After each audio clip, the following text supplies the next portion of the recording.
So here we have the Ford Fiesta Titanium on an 18 plate. I'm going to start off by showing you around the outside of the car, and then we'll hop in and run through some controls on the inside. But from the outside you can see it's a 5-door car with alloy wheels. Let's start off inside the boot and then work our way around the rest of the car from there. So as we approach the boot, you'll see we've got reversing sensors, plenty of boot space as well, along with that 60/40 split folding rear seat. Okay, so we're just going to work our way back round to the front of the car and then we'll hop in and run through some controls on the inside. But now that we've done a full circle of it, you can see it's in excellent condition the whole way round.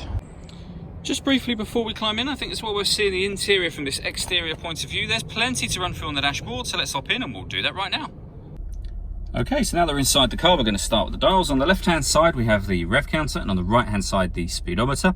At the bottom in the middle, we've got the fuel gauge and coolant temperature gauges. And then above that, we have the main kind of trip computer area. You can see in the top right-hand corner of that screen, the total miles for this car, which are 15,635. In that main central area, we've got the digital readout for the speedometer. You can change the information that's displayed there for various different bits of fuel economy and other menus as well. All of this is done using buttons on the steering wheel, which eventually take you back round to the beginning again. And those buttons are these ones just here.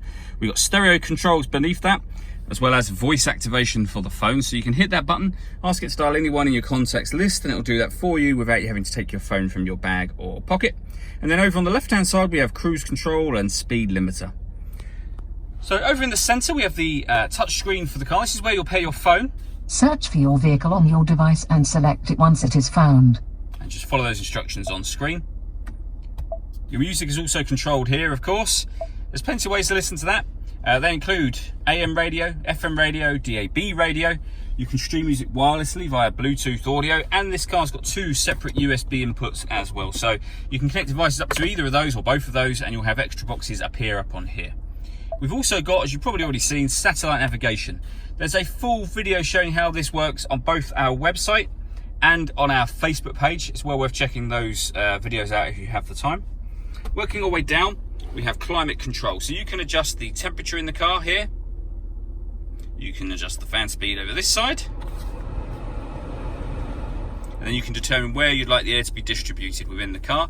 When you're happy with those settings, that button turns the air conditioning on or off. So it's on at the moment, off, or back on again. This button recirculates the air that's in the car. That's a great way of heating it up or cooling it down quickly depending on the temperature you set here. You can turn it off just as easily as you can turn it back on again. Or you can hit auto and the car will take control of the fan speed, the direction of the air and the recirculation in order that it maintains 15.5 degrees inside the car. You can override that by readjusting the fans yourself and then putting it back on whatever settings you want it on. We've got a heated rear screen and a proper heated front screen as well. A 12-volt charging socket, one of the 2 USB inputs, a 6-speed manual gearbox, and then down here we can put the car in eco mode. We can turn off traction control, and this one turns off stop and start. So this car is designed to cut out when it's stationary in traffic to save you fuel. That button turns that system off. Then inside the central armrest we have the 2nd USB input. All that leaves me to say is thank you for taking the time to watch this video. If you'd like to come and see the car in person and have a test drive, please feel free to call any of our MJA sites.